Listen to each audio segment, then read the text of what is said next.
L'envie et la jalousie considérées comme synonymes sont des péchés. Le psaume 73, 1-3 nous rappelle les dangers d'envier les méchants. Acte 7, 9 identifie la jalousie comme la cause profonde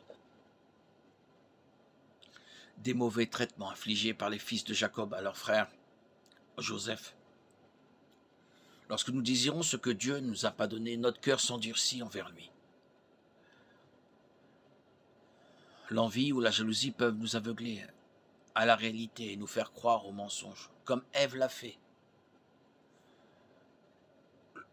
Genèse 3. L'envie non maîtrisée peut nous amener à nous éloigner de Dieu pour satisfaire nos désirs, à notre manière.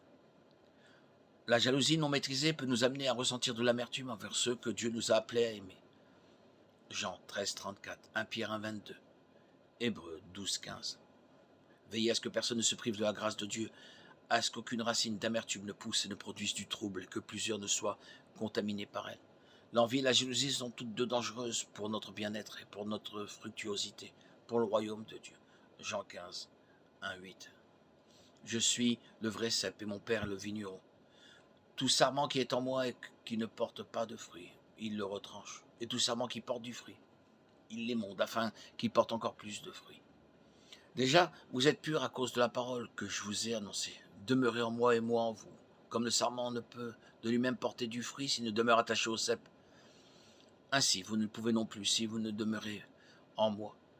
Je suis le cep, vous êtes les sarments. Celui qui demeure en moi et en qui je demeure, celui-là porte beaucoup de fruits, car sans moi, vous ne pouvez rien faire.